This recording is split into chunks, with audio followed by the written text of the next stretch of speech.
Aujourd'hui, c'est le mercredi 15 avril. On va commencer avec une révision des conditions du subjonctif. Ensuite, je vous parlerai un peu de l'agenda pour la semaine prochaine. On s'approche de la fin du module et j'aimerais bien vous donner une esquisse de ce qui adviendra. Et puis, un petit rappel pour le YouTube Live aujourd'hui. Euh, donc, le subjonctif, quand est-ce qu'on emploie le subjonctif? Suivant des expressions. Encore une fois, quelles sont les 4 conditions? Les expressions d'émotion, de désir ou de volonté, de nécessité, de possibilité, puis d'incertitude, de doute. Donc, l'indicatif exprime une réalité, c'est quelque chose de concret, alors que le mode subjonctif exprime une opinion, une possibilité ou une interprétation dont la réalité est incertaine. Le subjonctif s'emploie suivant certaines expressions d'émotion. Par exemple, ma mère est contente que je sois professeur. Ma mère est contente que je sois. Je suis triste que le gouvernement prenne longtemps. Que le gouvernement prenne. Je suis triste que. Le professeur est fâché que les notes soient basses. Tu es surprise que la série soit annulée. On craint que ou on a peur qu'il pleuve demain. So here, hopefully, these are really familiar. I just wanted to express that it could be happy, it could be sad, it could be upset, it could be any kind of emotion. And then this last one, on craint que, on a peur que, we haven't gone over fear so much, but this is one fears that, or we fear that. We're afraid that it will rain tomorrow, or that it rains tomorrow. In French, there's something called the pléonastique, the nœud pléonastique, which is something that I like a lot, but it's kind of like a fancy cherry on the top, right? So if somebody was part of the Académie Française, for example, they would really insist on this very small rule that says, okay, well, there has to be this extra ne in there. It's not a negation, but it's weird. So, on a peur qu'il ne pleuve demain. Okay, it means the same thing. On craint qu'il ne pleuve demain. Anyways, I think it's cool, but I'm not teaching it to you. I'm just giving that to you as an extra cherry on the top. Le subjonctif exprime et s'emploie suivant certaines expressions de désir ou de volonté. Donc par exemple, aimer que, préférer que, souhaiter que, désirer que, exiger que, etc. Hein, ce n'est pas une liste exhaustive. It's not an exhaustive list. Donc tu préfères que Nicolas vienne à la maison. Tu préfères que Nicolas vienne à la maison. Le juge exige que je sois présente au tribunal. Le juge exige que je sois présente au tribunal. The judge demands, orders that I be present before the court. Nous voulons que tu sois sage et que tu restes chez toi. And here I've made kind of like a list, right? But it still stays in the subjunctive, right? You could do a whole list. Nous voulons que tu sois sage, que tu restes chez toi, que tu fasses du sport, que tu t'amuses, and those are all subjunctive, right? J'aimerais bien que tu regardes des films français. Just some examples. And something that I wish I had spent a little more time going over with you is aimer que. Aimer que, it seemed very strange to me and I couldn't figure out why. To just say j'aime que or elle aime que. That's because oftentimes it's actually used in the conditional. J'aimerais bien que, j'aimerais que tu regardes des films français. Because again, it's expressing a preference and it just, I don't know, for some reason it just makes more sense to have it in the conditional. Elle aimerait que tu regardes des films français. J'aimerais bien que tu regardes des films français, etc. Oh, my cats are going wild. Ok. Donc, aussi suivant certaines expressions impersonnelles. And so remember, impersonal. What's impersonal about these expressions? Do you remember these? Things like il faut que.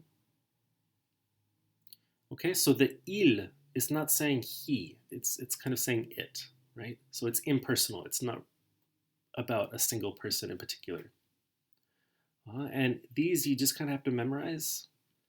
Donc, il semble que, il est important que, il vaut mieux que, il est dommage que.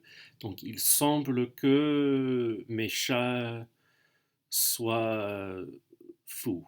Je ne sais pas. Il semble qu'il neige. Okay? Il semble que ma mère soit malade. Je ne sais pas. Okay? Il est préférable que, il est rare que, il est regrettable que, il est urgent que. Hein? Il est urgent que nous fassions tout ce qui est possible, tout le possible pour remédier à cette crise. Okay? So again, these are just things to kind of memorize if you haven't already. Okay? Certaines expressions de nécessité. Donc, par exemple, il faut que nous restions à la maison. Il est essentiel que le lycée ferme. Et puis d'incertitude. Enfin, d'incertitude. So this is the last kind of condition. Il n'est pas probable que, il est improbable que, il est peu probable que, il est possible que, il se peut que, etc. etc. Hein, je doute que, je ne crois pas que, je ne pense pas que, etc. Okay? Donc, il est improbable que nous prenions l'avion au mois de juin. Il se peut que tu aies besoin d'un dictionnaire. Il est improbable que le requin nous mange. It's unlikely that the shark eat us. Sharks don't like humans. We're too bony. They prefer seals.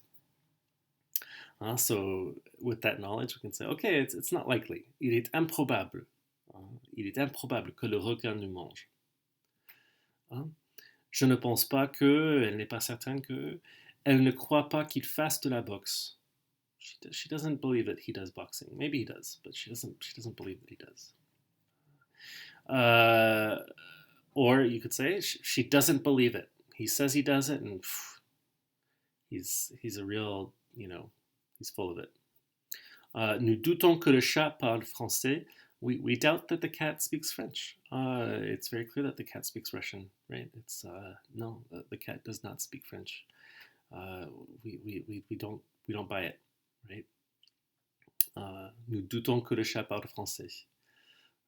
It's doubtful. Okay, so with that, we've kind of reviewed some expressions that we've seen with all these different conditions. We've kind of put all this stuff together. So I want to give you a little sketch of what's to come next week. Donc la semaine prochaine, nous allons terminer ce module. Donc ce vendredi qui vient, c'est-à-dire le 17 avril, nous réviserons la conjugaison du présent du subjonctif, c'est-à-dire des verbes réguliers et des verbes irréguliers. Okay? So this coming Friday, we will review the conjugation of the subjunctive. And again, we're just doing the present of the subjunctive. That's the only one that really matters for the most part. So all these examples I've given you, basically. How do you conjugate regarder in the subjunctive? How do you conjugate, I don't know, travailler, habiter? But then also verbe irrégulier like savoir. Il faut que tu saches la réponse. I don't know. Faire, être, and these are all in your packet. Those are regular verbs. Puis après, le mardi prochain, c'est-à-dire le 21 avril, nous réviserons les expressions qui déclenchent le subjonctif, ainsi que certaines expressions trompeuses. Okay? And I wanted to kind of draw your attention to trompeuse because there are expressions that you think, oh yeah, that's probably going to have the subjunctive, and no. So I want to kind of help you understand. Okay, well these trigger the subjunctive, and then also these don't, right? So we've done that a little bit with penser que. So je pense que is going to be indicative. Je ne pense pas que is subjunctive. Espérer que is going to be indicative. Souhaiter que is going to be subjunctive. Again, they're just these kind of little exceptions to these general conditions. And I wanted to kind of review that. And then the following Thursday, jeudi prochain, c'est-à-dire le 23 avril, je vous demanderai de passer un examen sur Canvas qui m'indiquera où vous en êtes. Ce sera à titre diagnostique. Et nota bene, hein, ça sera à titre diagnostic. So next Thursday, I'll ask you to take a small exam on Canvas that will kind of show me where you're at. Um, and if people really struggle with it, then cool. We can spend a little more time with the subjunctive. But I look forward to seeing kind of what you know. And this could be something good to talk about during our video session later today, our Q&A. But I want to make it really clear. I'm calling it an exam because it's kind of cumulative. It's kind of taking into account the whole unit. But the grade will only matter if it improves your grade. So the grade will not matter if it is at or below your current grade in French 4. And that's, again, the decision that the high school's made, and I think it's the best decision. And it really, it gives you a little bit of leeway. Hopefully it relieves some of the pressure. But it also gives you an opportunity, if you're looking to improve your grade. But I really want to offer this, not because exams are fun, but so that I can really see, okay, where you at, right? Like, how are things going with the subjunctive? It's really hard for me not to see y'all in class and have this conversation with y'all live. So I kind of need this kind of thing to figure out, okay, well, how y'all doing? Up.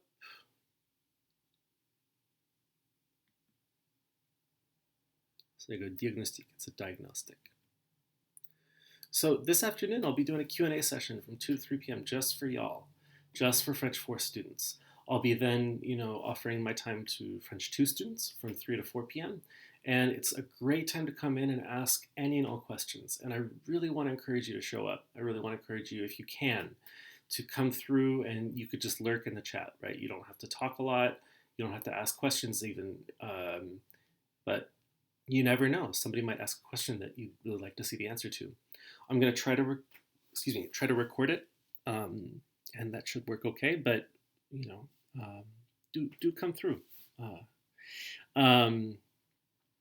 Another small announcement: I have been in touch with a French friend, kind of a friend of a friend, who's teaching English in France, and she's agreed to have kind of weekly chats with me, and I kind of see it as a podcast where we'll spend 5 minutes talking in English because I'm a native English speaker, and then she can show that to her students and kind of share it with them. And it's really just kind of checking in and chatting, getting different perspectives, and hopefully it's interesting to her students. And then we'll do about 5 minutes in French, where she's a native French speaker, and so you can be, I'll be speaking with her in French, of course, but you can hear her speak and get that other exposure to French spoken. And I really love podcasts. I don't know how excited y'all are about this, but I love the format of podcasts. I love just being able to listen to stuff, and I really love the idea of giving y'all this opportunity to hear French spoken. I know that that's not something that you've got a whole lot right now, and it would be a loose thing that you could listen to just kind of for fun to supplement your learning. I'm thinking a lot about y'all. I hope to see y'all later today.